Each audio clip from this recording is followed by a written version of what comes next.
Boa noite, irmãos, mais uma vez. Aqueles que chegaram um pouquinho depois, sejam bem-vindos mais uma vez em nome de Jesus. Quero convidar você para abrir as Escrituras. Conforme consta em Mateus capítulo de número 6. Mateus capítulo de número 6, apenas o versículo 24. Mateus 6, 24.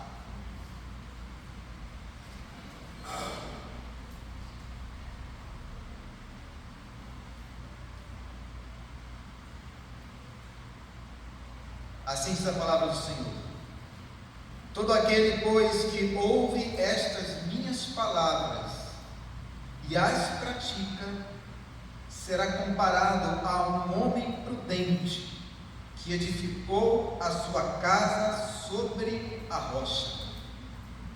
E caiu a chuva, transbordaram os rios, sopraram os ventos e deram com ímpeto contra aquela casa, que não caiu, porque ela fora edificada sobre a rocha.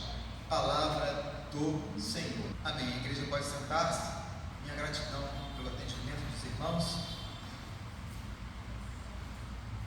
O título do nosso sermão hoje, por esse modo como apresentei os irmãos, tem a intenção de nos questionar: a quem você serve como Senhor?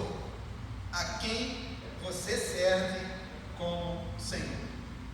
Amados irmãos, no Antigo Testamento, esse que é o Antigo Testamento, ele se encerra de 400 anos antes de Cristo, com Israel sob domínio do Império Medo-Persa.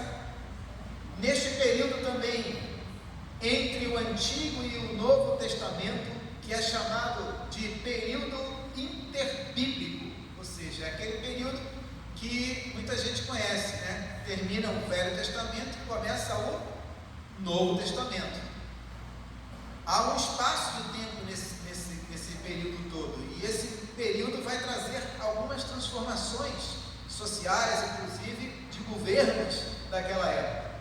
Mas durante esses 400 anos, muita coisa aconteceu no período de Israel. Israel testemunhou a queda, como eu disse, do Império Medo-Persa e a ascensão do Império Greco-Macedônico, liderado por aquele moço que muita gente conhece, Alexandre o Grande. Ninguém esquece de Alexandre o Grande, né? Eu acho que se lembra mais do Grande do que do nome do Alexandre. Mas sabemos que ele foi um personagem proeminente na história. Mais tarde, o Império Grego também desmorona e Israel passa a ser dominado. Alternadamente, acontece pelos Ptolomeus do Egito e pelos Seleucidas da Síria uma grande batalha e uma grande guerra, que também termina em muitas mortes, trazendo, vamos dizer assim, muitas perdas para aquela grande região, sim, mas assim como ela era grande, também grande foram as perdas que aconteceram naquele período. Então chegamos no século II, que fala de uma revolta que nós sabemos e já citamos, que é o período dos Macabeus, que resultou no controle da família Asmoneia. Esse período viu muitos altos e baixos, até que em 63 a.C. os romanos invadiram a Asmoneia, e os romanos, perdão irmãos, li errado, me perdoe, deixa eu encontrar o texto aqui.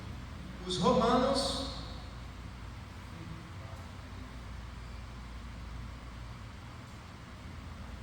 Herodes o Grande assumiu o poder em 37 a.C.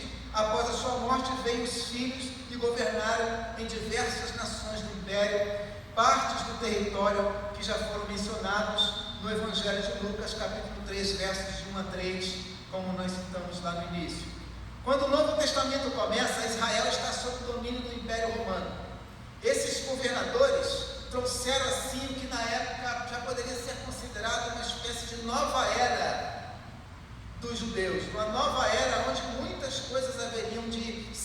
renovadas e transformadas.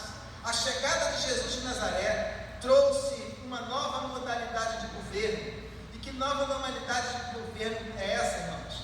Diante de tantos governos, de tantos, vamos dizer, tantos governos que já existiram antes e vieram a existir ainda no período de Jesus de Nazaré, nós vamos ver que essas modalidades foram construindo na história aquele período em que nós vamos ver a chegada de Jesus, naquele período em que Jesus chega e vê o seu povo escravizado, vê o seu povo morrendo, vê o seu povo sendo censurado, diante de muitas outras, vamos dizer assim, muitas outras perspectivas visionárias daquele momento. Quando o Novo Testamento começa, Israel está sob este domínio, o domínio chamado o domínio romano. Herodes o Grande, este que estava neste período turbulento, estava dentro desse período turbulento, preparou o terreno para a chegada de Jesus e o início desta era que nós acabamos de dizer. A chegada de Jesus vai colocar o povo judeu naquele período, vai colocar o povo judeu num checkmate de, vamos dizer assim, de servidão. Havia muitos impérios naquela época, a maioria que estavam, vamos dizer assim, acabando, dando lugar a novos impérios, e esses novos impérios que queriam conquistar cada vez mais, e esse desejo de conquista era por puro poder, era apenas por puro poder. Homens, cidades, impérios que só viviam para a conquista do poder. Poder era a palavra que era a palavra mais encontrada nesse momento. Nesse momento que nós escrevemos o texto aqui, nós vemos que essa chegada de Jesus vai trazer um novo momento para a história. E esse novo momento, olhando para trás, como nós já falamos e percebemos, esse novo momento em que Jesus chega e esses muitos impérios, alguns caíram, outros permaneceram. Jesus chega nesse momento em que as pessoas não sabem a quem elas devem servir e a quem elas devem se dedicar. Diante de tantos personagens e formas de governabilidade, assume-se então a instalação do governo e se instalou então o governo conhecido como governo herodiano. E diante desse cenário confuso e conturbado, construído sob a morte de muitas pessoas, para um povo acostumado com miséria, Herodes se valeu da sua astúcia e da sua maldade para manter os seus aliados em rédeas curtas. Herodes tinha um poder tremendo, ele governava de maneira, vamos dizer assim, às vistas do povo, mas também por detrás do conhecimento do povo. E diante desse cenário nós vemos cristãos envolvidos, cristãos genuínos, cristãos verdadeiros, envolvidos numa realidade aonde a adoração aonde os cristãos adoravam a um único Deus. Mas quem são esses cristãos que adoravam um único Deus?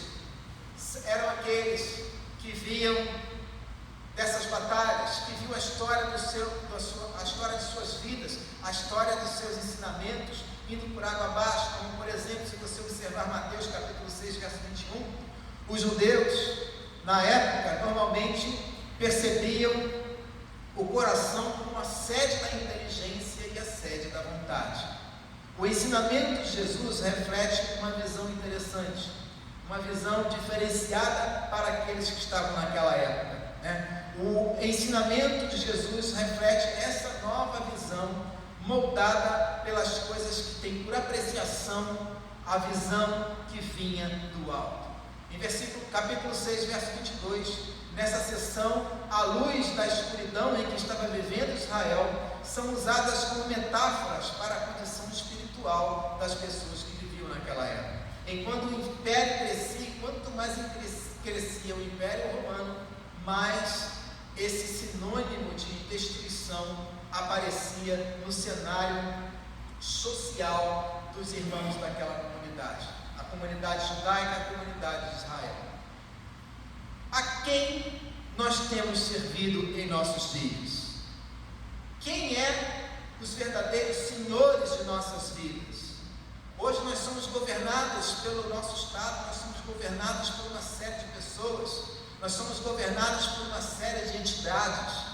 Nós vemos que a política, ela faz parte disso. Contudo, uma política nociva, ela só visa o próprio bem pessoal, como era na época do Império Romano. Ele conquistou as nações, ele tomou para si muitos impérios, eles venceram muitas batalhas e se viam como senhores absolutos de toda a Palestina.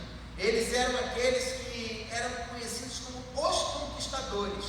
E o problema chamado Jesus de Nazaré, identifica que naquele momento, onde as riquezas eram valorizadas muito mais do que o amor ao próximo, quando as pessoas não tinham mais amor umas pelas outras, nós vemos na seção do capítulo 6, verso 22, uma seção que vai falar a respeito dessa escuridão, de uma condição espiritual, aonde o povo de Deus, ainda que reconhecido como povo de Deus, andava em trevas. E isso me trouxe uma pergunta ao meu coração, que hoje, nesse momento, eu divido com os irmãos. A quem nós temos servido como Senhor de nossas vidas? A quem nós temos servido como senhores de nossas vidas?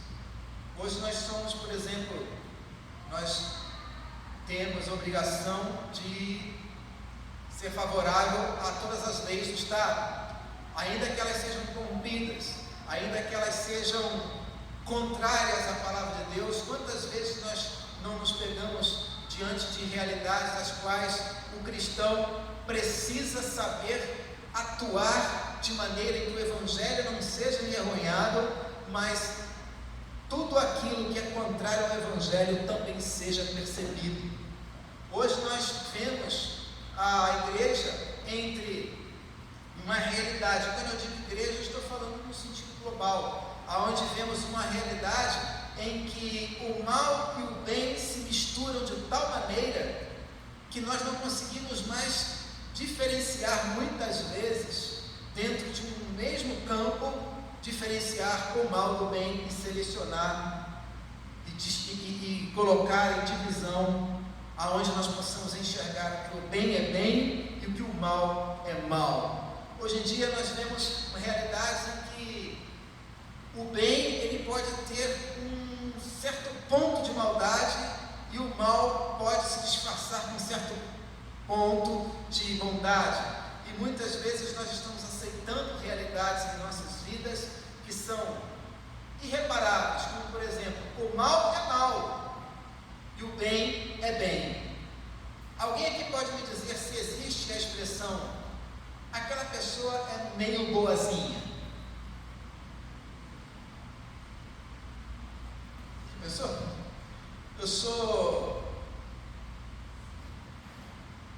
Eu sou meio bonzinho, eu faço coisas boas, mas às vezes eu faço uma coisa ruim aqui e outra ali, mas na verdade eu não fui chamado para isso. Eu fui chamado para ser bom, eu fui chamado para ser objeto de reconhecimento da presença de Deus em nossas vidas. O crente não pode ser meio crente, não é verdade? Porque o meio crente é o quê? Se para eu ser reconhecido como um cristão bíblico pela sociedade, a sociedade precisa ver em mim a totalidade de Cristo na minha vida, no meu ser, nos meus empreendimentos, nas minhas atitudes, no meu modo de viver a minha vida. As pessoas precisam ver Cristo em mim, as pessoas precisam ver Cristo em você, as pessoas precisam ver Cristo na igreja, não apenas em dados momentos específicos, não apenas em oportunidades, mas em todo e qualquer momento e lugar. Nós podemos ser reconhecidos como filhos de Deus, habitantes do céu, aqueles que estarão juntos, reunidos na Jerusalém Celeste. a quem nós temos servido como senhores. Em primeiro lugar, diz a Bíblia que ninguém pode servir a dois senhores. Por quê? O texto diz: porque ou há de aborrecer um, ou amar o outro. Mateus capítulo 6, versículo 24, eu acabei de citar. O primeiro lugar nos ensina que Jesus diz que o dinheiro, ele não é neutro. Ele está dizendo aí nesse versículo que eu citei, no capítulo 6, versículo 24. Jesus diz que as riquezas são uma entidade e não uma coisa. Chama as riquezas, o nome que Jesus dá às riquezas, ele dá o nome de mamon. Mamon, que do hebraico significa aquele que absorve riquezas, aquele que acumula riquezas. É isso que significa no termo em hebraico mamon, o que armazena, o que guarda, o que vive de armazenar, o que não confia em Deus, mas confia na sua própria força. Portanto, essa palavra, ela refere-se à personificação da riqueza. Em segundo lugar, Jesus diz que o dinheiro, ele é um senhor. Aquele termo que eu falei para os irmãos, significa alguém que domina, alguém que chega e toma controle das coisas. No hebraico, a palavra significa isso: aquele que subjuga, aquele que alcança riquezas através da ação de subjugar o outro, de tomar da mão do outro. Por isso Jesus diz que o dinheiro, ele é um senhor que exige dedicação exclusiva. Mais uma vez, capítulo 6, verso 24, Jesus não chamou o diabo, não chamou o mundo e não chamou a César de senhor, mas ele chamou o dinheiro de senhor. Ele não chamou essas pessoas terríveis que aqui citei aos irmãos de senhor de nada, mas Jesus reconhece que o amor ao dinheiro é um senhor, é algo que domina nossas vidas, toma conta de nossas vidas, toma conta do nosso ser, a ponto de nos transformar, ou tentar nos transformar naquilo que Ele é. Por isso, irmãos, escraviza os seus súditos por amor a dinheiro, pessoas que se casam, se divorciam, matam e morrem, corrompem e são corrompidas, tudo por causa do dinheiro. O dinheiro, portanto, é revelado nesse texto pela raiz hebraica do que ele significa, como aquele que rouba o dinheiro, ou seja, ele pega o dinheiro, ele traz todo aquele poder que o dinheiro na época significava para as pessoas. O dinheiro, então, é visto como uma entidade no texto hebraico. Em terceiro lugar, Jesus diz que nem Deus e nem as riquezas aceitam devoção parcial. Vou repetir para os irmãos. Jesus diz que nem Deus e nem as riquezas aceitam devoção parcial. Amados irmãos, Deus não aceita dividir a sua glória com ninguém. Ele não aceita coroação dividida entre duas devoções. Ou você adora a Deus, como é que está escrito lá no texto? Você adora a Deus ou você adora a Mamon, aquele que acumula, aquele que traz para si.